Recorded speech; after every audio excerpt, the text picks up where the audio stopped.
Vamos abrir as nossas Bíblias nesse momento. Se você pode estar de pé por um instante para a gente fazer essa leitura juntos.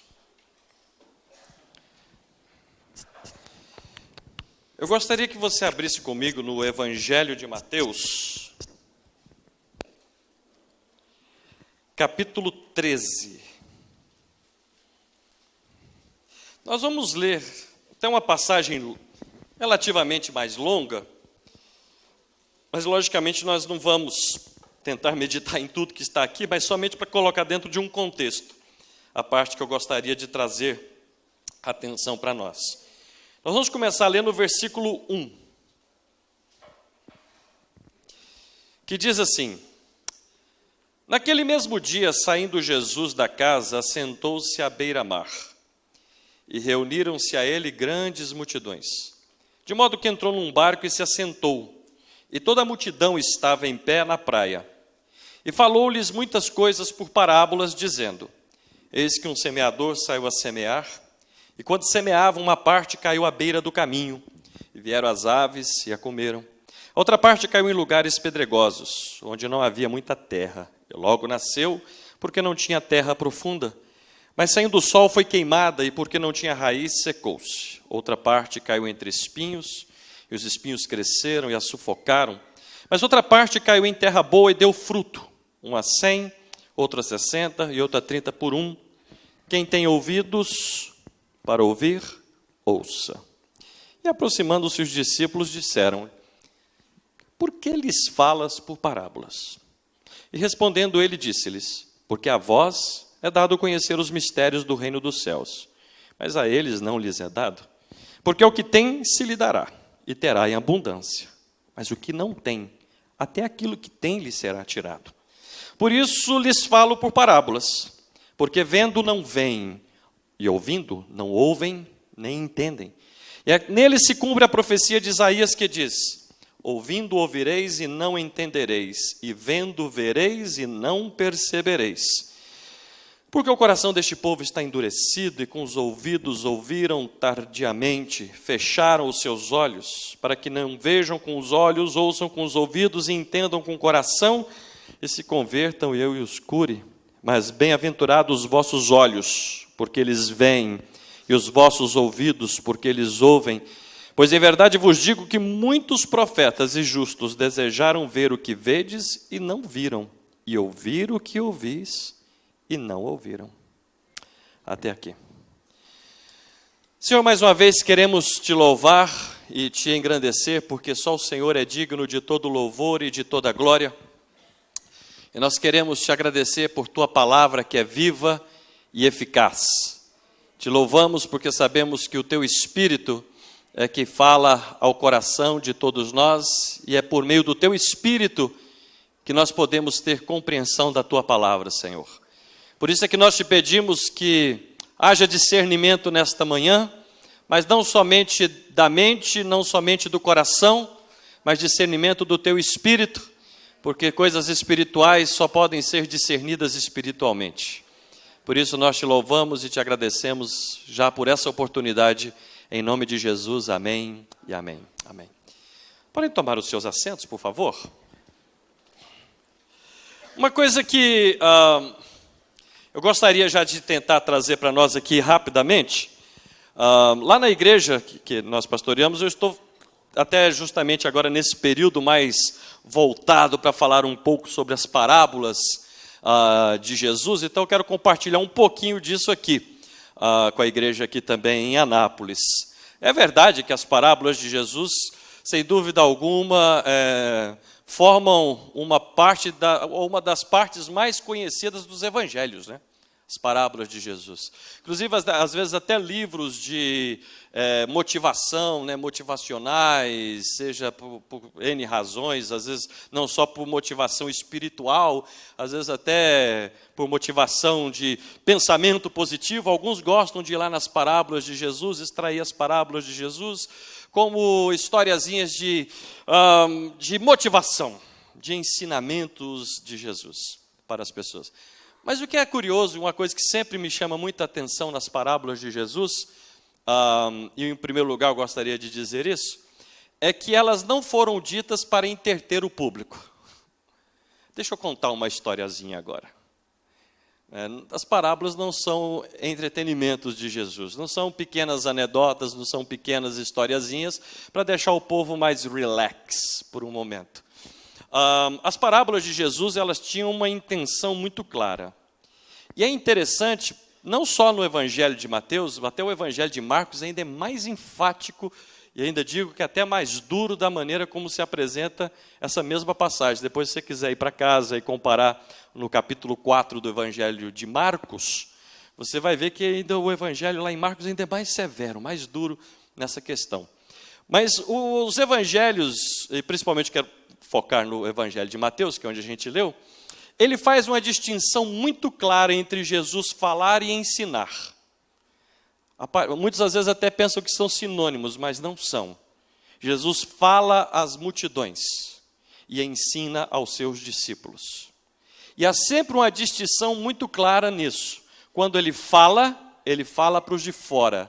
Quando ele ensina para os de dentro.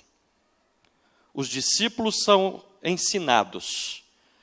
A multidão ouve as suas palavras. Mas o que é interessante é que o único grupo que forma, dentre os dois grupos, dos discípulos e da multidão, o único que está interessado em sentar para ouvir e aprender são os discípulos. A multidão só quer uma coisa: querem ser curados, querem ter as suas dificuldades, as suas mazelas resolvidas, querem que os demônios que perturbam os seus familiares sejam expulsos, querem de alguma forma receber algum benefício, seja ele de ordem física, multiplicar o pão para comer, como já teve alguém ali que pensou na comida, não vou dizer quem. Posso falar, mas... Ok, mas é isso que a multidão quer, e você percebe isso claramente nos evangelhos. E essa distinção entre multidão e discípulos fica evidente quando Jesus fala, porque para a multidão, repito, ele fala, para os discípulos ele ensina. Só para fazer uma rápida análise disso que eu estou dizendo, para a gente chegar no ponto das parábolas, veja comigo, por exemplo, o capítulo 4. Volta lá um pouquinho, vou ficar sempre concentrado no Evangelho de Mateus, tá? Veja no capítulo 4, no final do capítulo,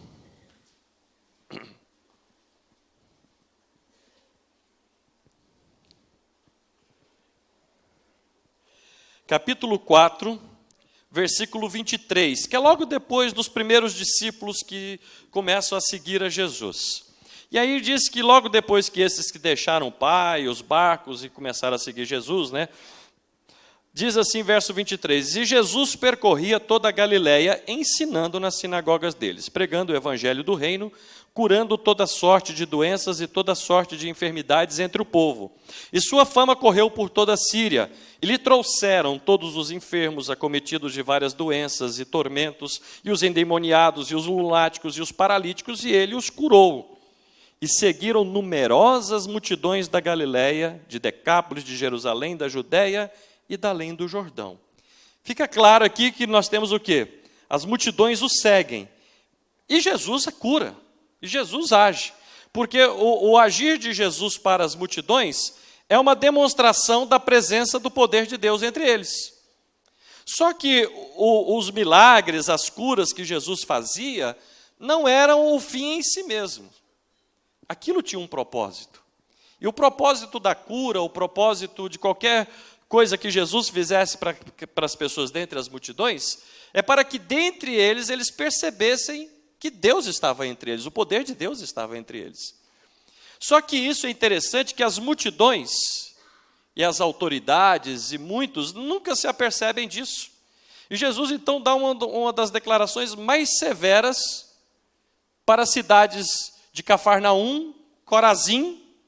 São cidades que Jesus declara que se o que foi feito lá tivesse sido feito, não vou só citar não, lê comigo para você perceber mais claramente o que eu quero falar. Capítulo 12.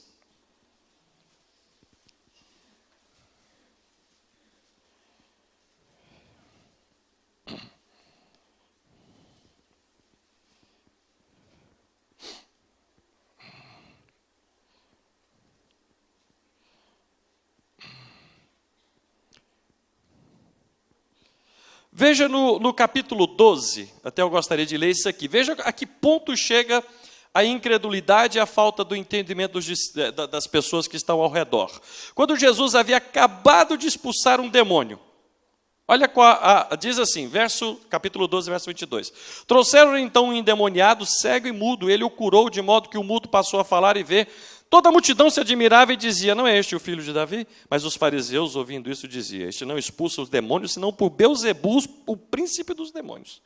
Jesus, porém, conhecendo-lhes os pensamentos, disse-lhes, todo reino dividido contra si mesmo fica desolado, e toda cidade ou casa dividida contra si mesma não subsistirá. Se Satanás expulsa Satanás, está dividido contra si mesmo, como então subsistirá seu reino? E se eu expulso os demônios por Beelzebul, por quem expulsa os vossos filhos?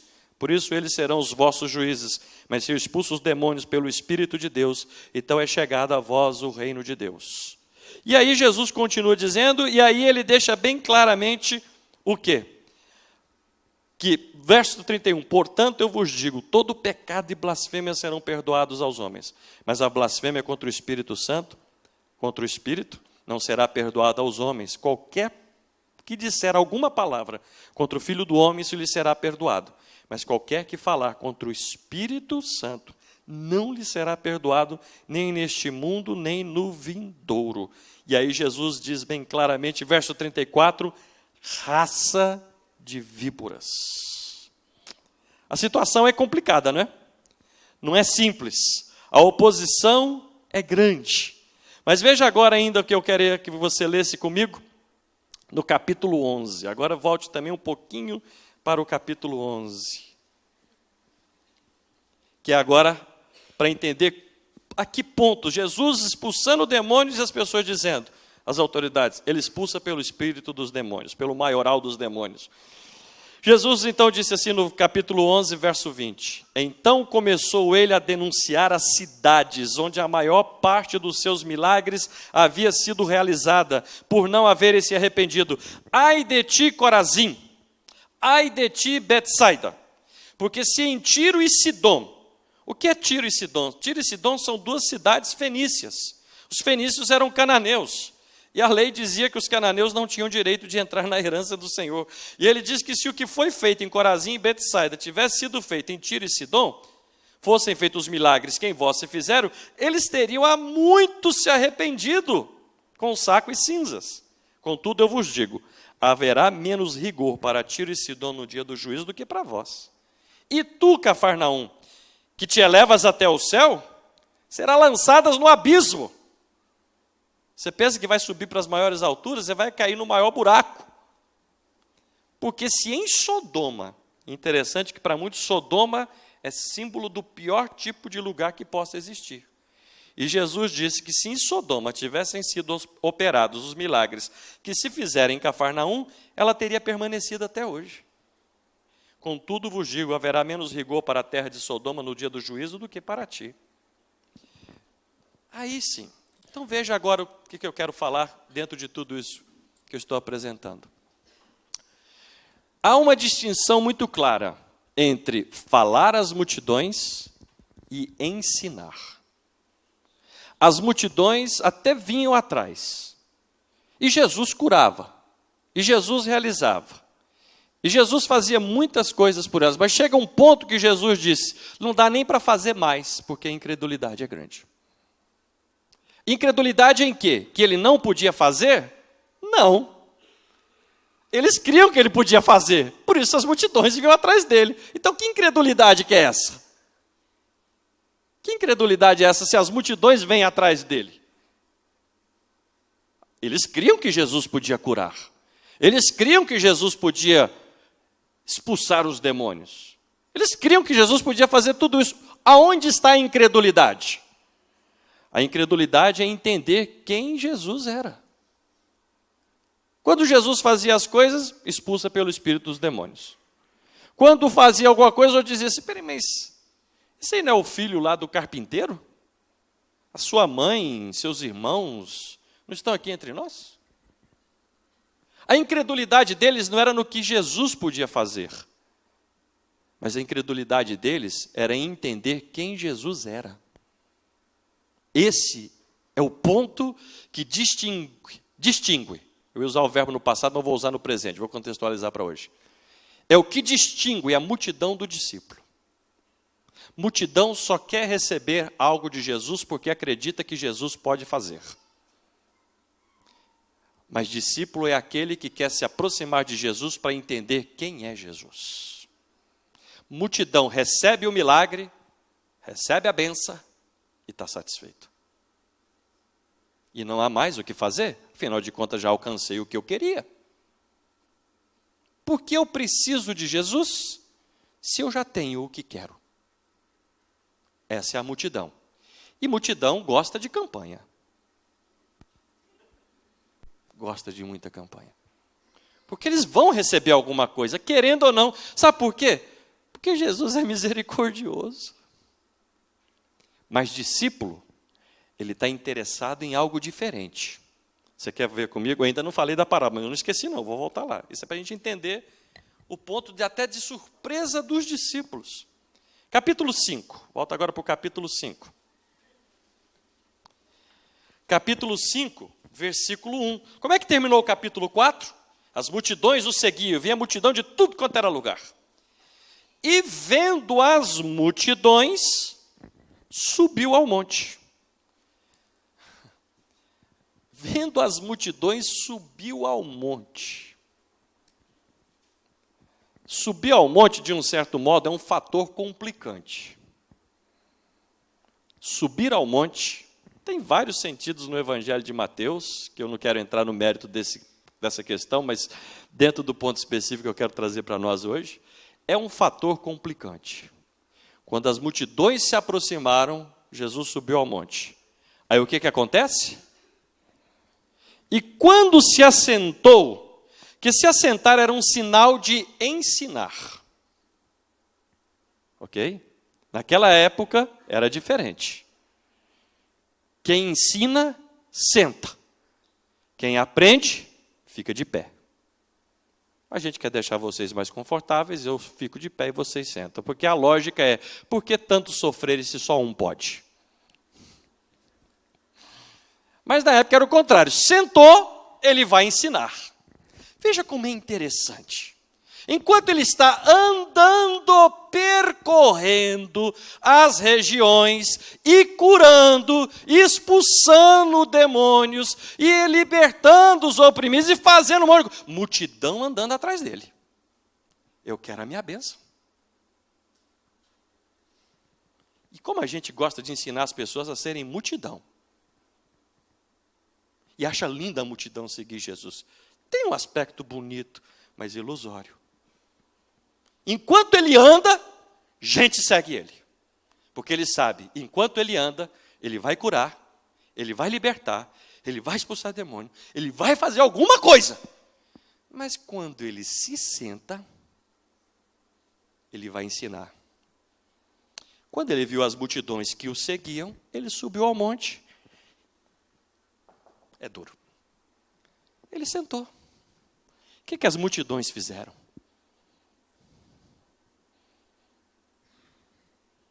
Ficaram lá embaixo. E o que diz o capítulo 5, a continuação? E quando se assentou, aproximaram-se dele os seus discípulos.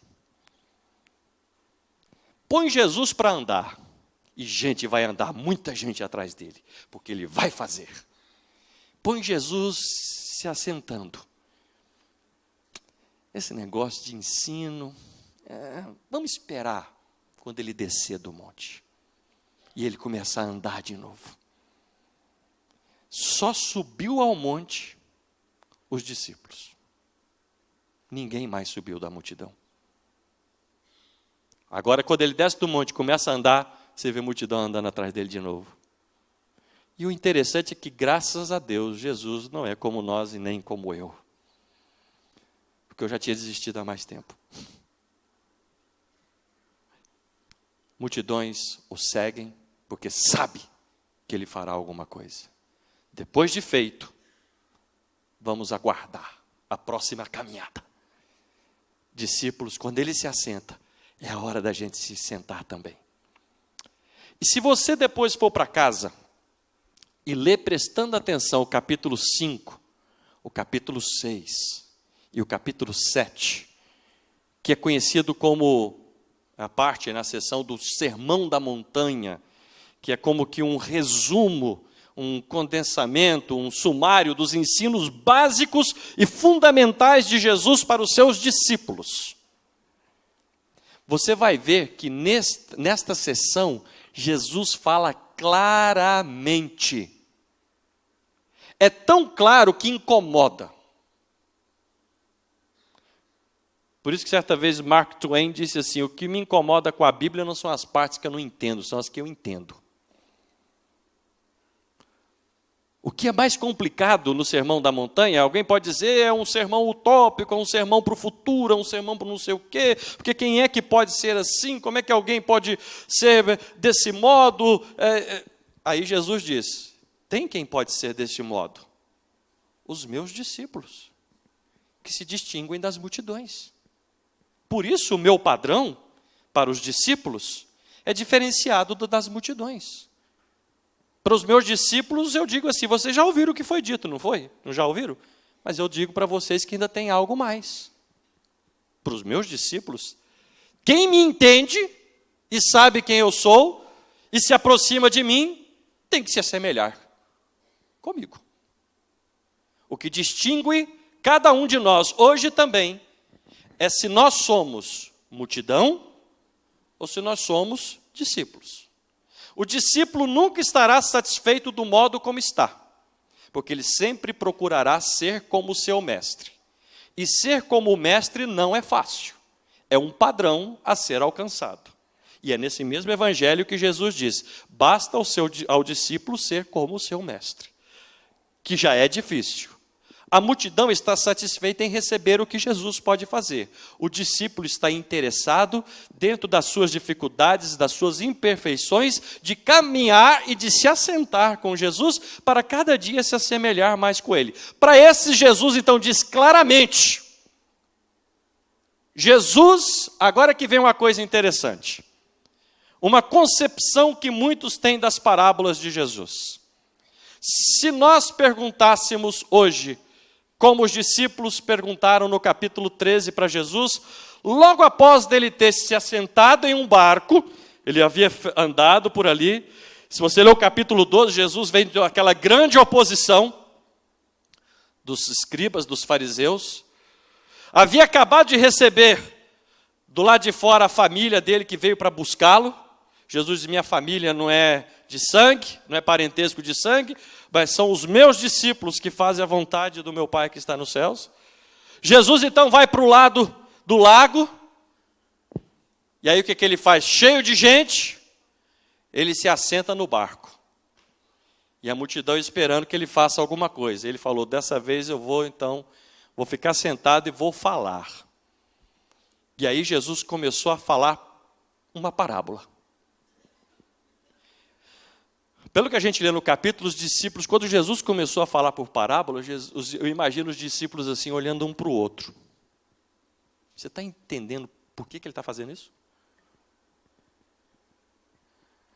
E Jesus falou, e muitas vezes a gente pensa que Jesus falava por parábolas, que é o que normalmente a maioria das pessoas falam, quando a gente pergunta, por que Jesus ensinava por parábolas? Quando a gente pergunta para os outros, a resposta é uma, quando pergunta para Jesus, a resposta é outra. Quando a gente pergunta para os outros, eu digo assim, para ficar mais fácil de entender o ensino de Jesus. Jesus diz, para ficar menos claro o meu ensino. Não é para ficar mais claro. Quando eu quero que você entenda claramente o que eu estou dizendo, eu não falo por parábolas. Eu falo diretamente. Ouviste o que foi dito?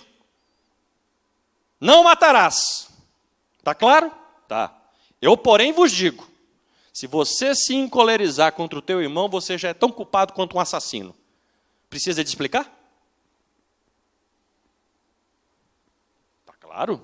Ele está falando ele está ensinando os seus discípulos. Vocês já ouviram o que foi dito, não adulterarás. Está claro? Tá, mas vou dizer agora para vocês, discípulos homens. Se você olhar para uma mulher e desejá-la em seu coração, você já adulterou. Está claro ou precisa de ensinar? Ou precisa de esclarecer mais um pouco? Você já ouviu o que foi dito? Olho por olho, dente por dente. Está claro ou preciso de explicar mais um pouquinho? Não, está claro. Mas eu agora já vos digo, você tem que amar o seu inimigo. Jesus, é difícil, mas eu entendi. Não é fácil, mas eu entendi. Quando ele ensina os discípulos, é claro. Quando ele fala por parábola, opa, mistério. Quando Jesus acabou de falar uma das parábolas mais conhecidas e mais amadas por nós, a parábola do semeador, que será parábola lindinha, gostosinha. O semeador vai, semente cai na beira do caminho, semente em solo rochoso, semente entre espinho, semente em terra boa, que aí dá fruto. Termina de falar, essa foi uma das parábolas, que ele disse que falou por parábolas.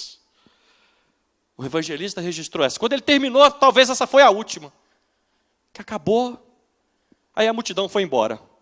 Não aconteceu nada, a multidão não fica satisfeita quando não acontece nada. A multidão foi embora. Porque ele sentou e ficou falando.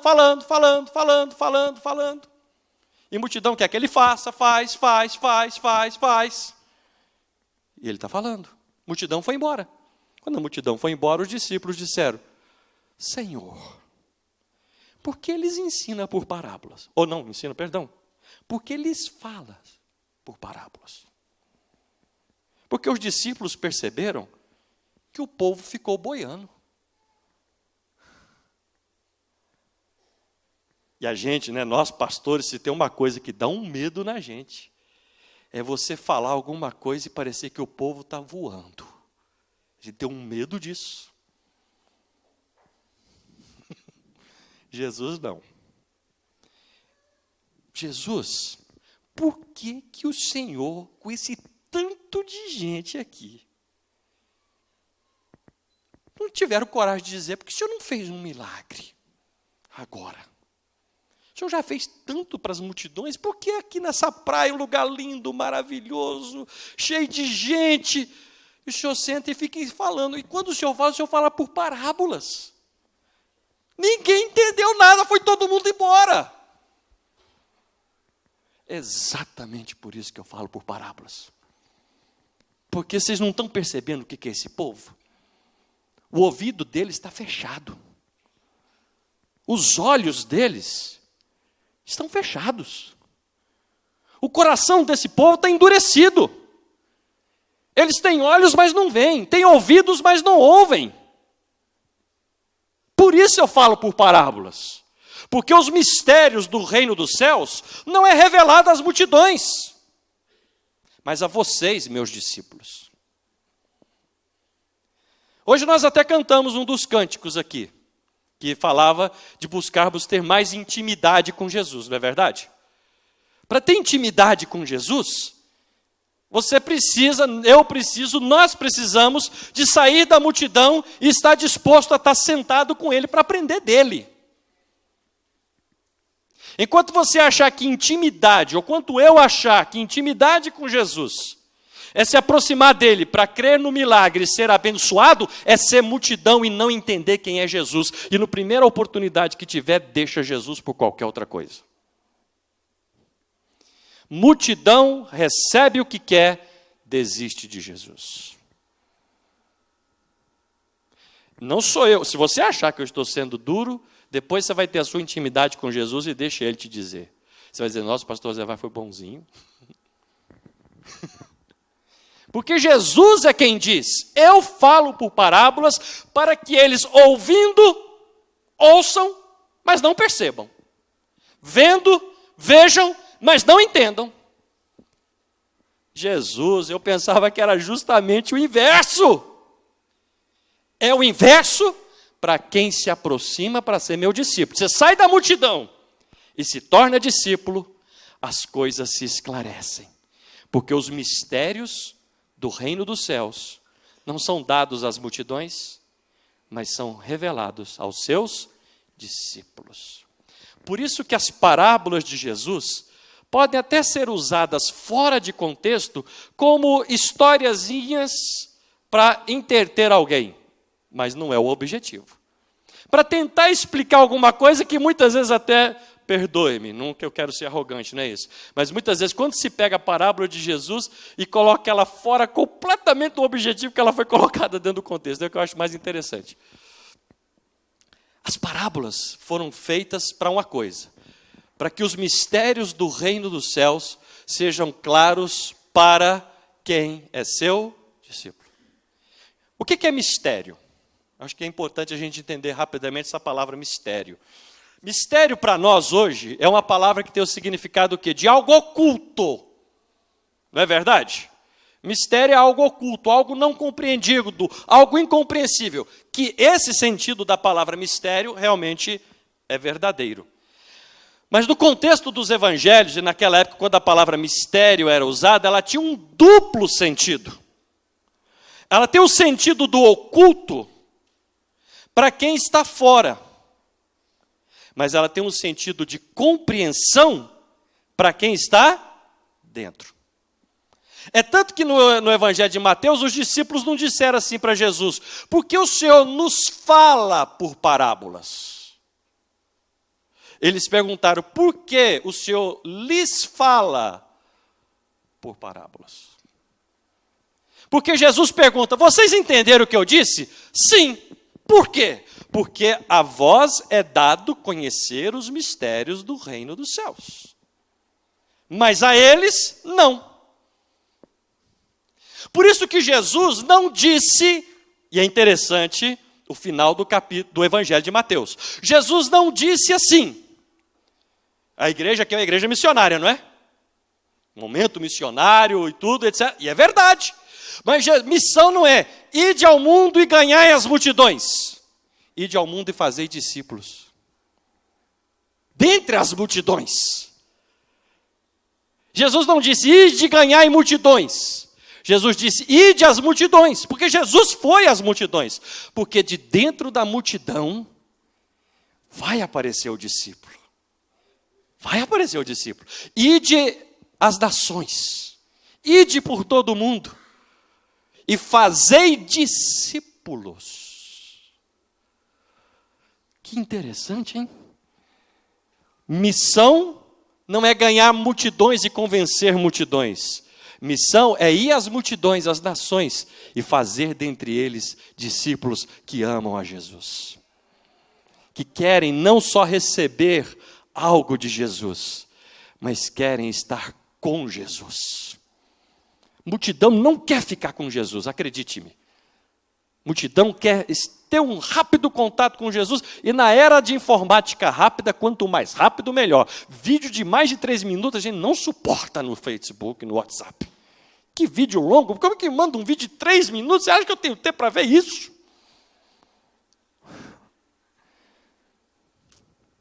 Imagina, se naquela época era assim, imagina hoje. Ide e fazei discípulos, porque só os discípulos vão entender os mistérios do reino dos céus. Para o povo é o seguinte, talvez, você sabe o que é interessante? Se você para olhar as parábolas de Jesus, prestando atenção numa coisa que é curiosa. Lógico, por favor, não me entendam mal. Lógico que Jesus, eu olho para Jesus como o mestre dos mestres. Mas as parábolas de Jesus são as coisas mais simples e olhadas pela perspectiva de quem tem olho, mas não percebe. Que tem ouvido, mas não entende. São as historiazinhas mais simples que existem. Porque toda comunicação verbal, ela tem pelo menos, eu quero trazer pelo menos 2 propósitos. Um é de informar, comunicar, informar. Por exemplo, vou usar o exemplo que aconteceu aqui também hoje. Vou informar aos irmãos que existem tais e tais irmãos e irmãs que são aniversariantes. É uma informação. Vou chamar à frente os aniversariantes para orarmos por eles. Há agora não só uma comunicação, não só uma informação. Agora existe um sentido. algo se expressa por meio dessa informação, que se torna em um momento formativo para quem tem olho para ver e ouvido para ouvir. Quem olha é o quê? Mais alguns irmãos que fizeram aniversário. Parabéns, meu irmão, Deus te abençoe. E vai embora. Isso são parábolas de Jesus. O semeador saiu para semear, a semente cai aqui, semente cai ali, semente mais não sei o quê, terra, e nasce. Olharam um para o outro e daí? E daí? Bora, Jesus. Vou contar outro então. O pescador saiu para jogar rede. Jogou rede. Pescou tudo quanto é tipo de peixe. E ele puxa a rede para a praia. Tem peixe bom e peixe mau. Ele pega os maus e joga fora. E daí? Não, vou contar outra então. A mulher foi fazer um bolo. Ela pegou o fermento, colocou um pouquinho de fermento, colocou o pão para lá, está pronto o pão. E daí? O que tem de maravilhoso? Você consegue ver algo maravilhoso? Espero que sim. Porque se for multidão, não! Multidão vê história sem muita coisa. Quem nunca viu naqueles dias um semeador semeando? Quem nunca viu um pescador jogar rede ao mar da Galileia, perto de Nazaré? Quem nunca viu isso? Quem nunca teve na sua casa a mulher da casa preparando o pão para fazer pão? Quem nunca viu isso? Imagine que se eu chegasse na igreja e dissesse assim, ou chegasse para as pessoas na rua, não vou dizer na igreja, mas na rua, assim, olha, vou te contar aqui uma história maravilhosa, com um sentido profundo.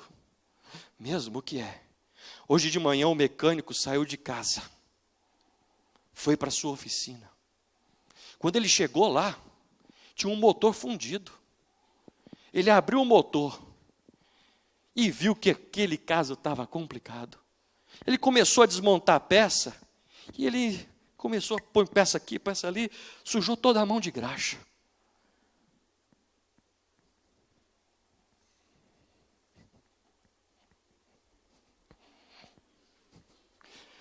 A gente sempre espera assim, e no final, é o que a gente queria, né? Nessa história. No final, aquele motor de Fusca fundido, aquele mecânico era tão bom que virou uma Ferrari. Uau! Onde é esse mecânico? Não é assim. A parábola termina com o mecânico com a mão suja de graxa. Talvez até diz, pode completar. Como na parábola do pão, deu pão. Na parábola do semeador, nem tudo foi perdido. Porque, afinal de contas, surgiu o resultado. Nasceu. Afinal de contas, o mecânico fez o carro andar de novo. O que você achou dessa história? Uma história interessante. Você é educado, né? Jesus, por que o Senhor fala por parábolas? Porque mistério é o seguinte. O que é então um mistério? Um mistério é algo que para quem tem ouvidos, ouve, mas não entende. Não é que ele é surdo, ele ouve, mas não entende. É que tem olhos, não é que ele é cego, ele vê, mas não percebe o que está acontecendo. Mistério é isso. É algo que na superfície não tem nada de especial, porque é multidão. Mas se for discípulo, percebe que há algo muito mais profundo do que uma história de um semeador. Por isso, quem tem ouvidos, ouça. Por isso eu falo para as multidões por parábolas. Para que veja se algum modo, de dentro dessa multidão, alguém se interesse em vir até mim e ser discípulo. Porque minha família, de fato, não é nem a de sangue. São vocês meus discípulos. E a vocês é dado a entender os mistérios do reino dos céus. E aí Jesus dá uma das palavras também, que às vezes até uma das mais chocantes, de um certo modo, se a gente olhar pelo viés capitalista, né? Que fala, nossa, Jesus, o que é isso? Parece que Jesus está carimbando o capitalismo de verdade. Ele ainda diz assim, ó, porque eu ainda vou dizer uma coisa, porque quem tem, vai ser dado mais. E quem não tem, até o que tem ainda vai ser tirado. Oh! Parece assim o mundo capitalista, né? O rico tem dinheiro, ele põe dinheiro e fica mais rico. O pobre tem pouco dinheiro, acaba perdendo tudo que tinha ainda. Esse é o viés capitalista. Mas se eu olhar por um outro viés, eu entendo isso claramente. O que Jesus quer dizer. Perceba uma coisa, entenda algo, que é o que Jesus está querendo falar com isso. Quem tem, se você é discípulo, você tem. E se você é discípulo e tem, você vai ter mais. Mais do que, Jesus? Lógico que é mais de mim. Porque os meus discípulos têm que entender que basta cada dia o seu mal. E buscar em primeiro lugar o reino de Deus e a sua justiça. As outras coisas vão ser acrescentadas para vocês. Multidão é que fica com medo de não ter e fica andando atrás, Jesus me dá, Jesus me dá, Jesus me dá. O discípulo não precisa de ter esse medo. Esteja comigo. Busque o reino de Deus e a sua justiça. As outras coisas vão ser acrescentadas. Porque se você tem e é meu discípulo, você vai ter mais. E não tem nada mais melhor do que ter mais de Jesus. Multidão quer mais de material, multidão quer mais de comunhão. O discípulo quer mais de comunhão, multidão quer mais de material. O que tem, se você tem, você vai ter mais. Exemplo simples. Se você seja habilidoso em uma área, e se você pratica aquilo, você se torna ainda melhor. É ou não é verdade? Músico, Pedro. Você toca lá o seu instrumento, né? Fica 2 anos sem tocar. E vem aqui tocar de novo. O que você tinha, lhe foi tirado. Até o que você tinha, lhe foi tirado. Agora você pega todo dia. O que você tem, você vai ter mais. É ou não é verdade? Isso vale em todas as áreas. E na espiritual muito mais. Você tem Jesus na sua vida, você é discípulo, você vai ter muito mais. Quem não tem, vai se desinteressar, porque não tem. E vai ter cada dia menos, até o ponto de não ter mais. Porque tanta gente seguia Jesus, mas poucos foram seus discípulos.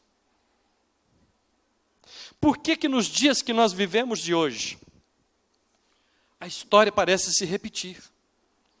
Aonde muitas vezes até nós, igrejas, se não tomarmos cuidado, nós queremos somente fazer multidões. Veja que nem eu, nem Jesus, está sendo contra a quantidade.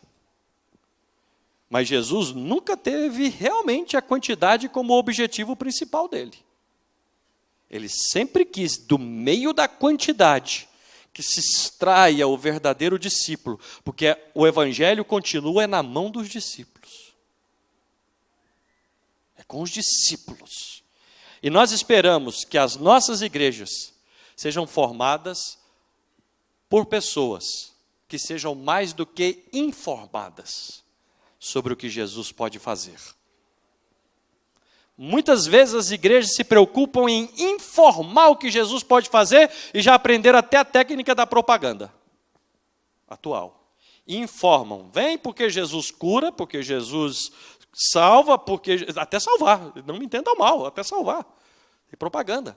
Salva, cura, dá emprego, faz tudo. Faz tudo. Uma vez um pastor até me contou, ele disse que é verdade, viu? Então eu vou repetir aqui a história como verdadeira, né? Que ele falou que estava lá na igreja dele, lá na Paraíba. Nada contra paraibano, lógico que não, né? Mas ele disse que um dia uma irmã, que era até nova convertida na igreja, quis dar um testemunho na igreja, ela pegou o microfone, pois não, minha irmã, ela quis dizer o que Jesus estava fazendo na casa dela. Então ela falou, ela entrou, mas entrou de uma maneira até interessante, né? Olha, irmãos, eu quero dizer que Jesus começou uma obra muito grande na minha casa, na minha família, começou por mim, Jesus já salvou a mim, Jesus já salvou mais 100, alguém está doidinho para salvar fulano agora.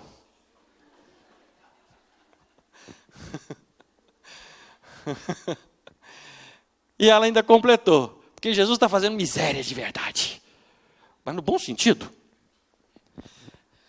Está certo, Jesus faz, e é realmente ide às nações, não fica sentado dentro das quatro paredes, achando que o discípulo vai vir aqui esperando, você vai ficar esperando o discípulo tem que ser buscado, e é lá, é nas nações, é nas multidões.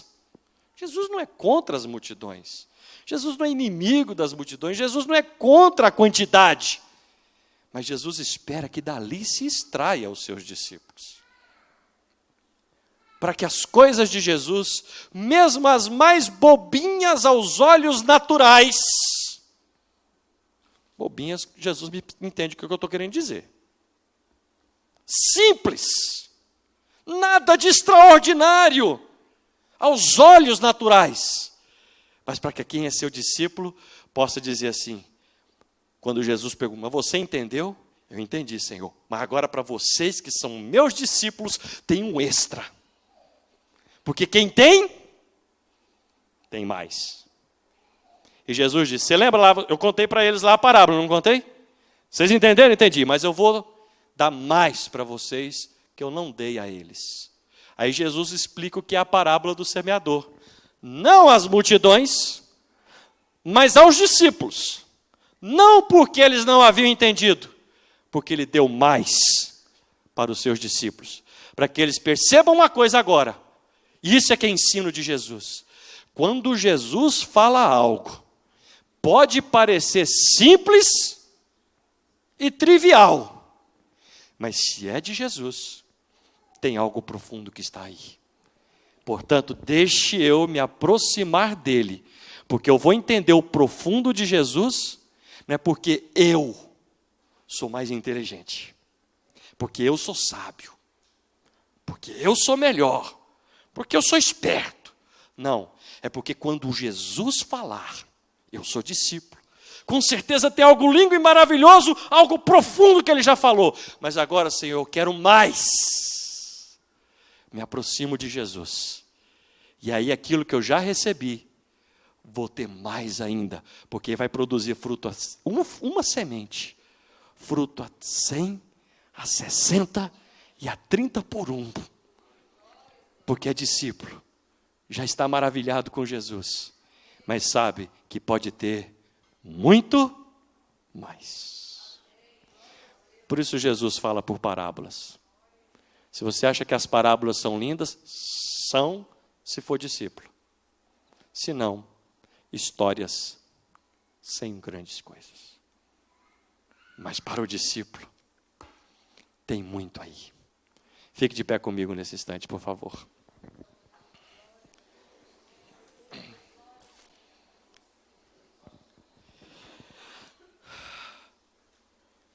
O que nós queremos hoje?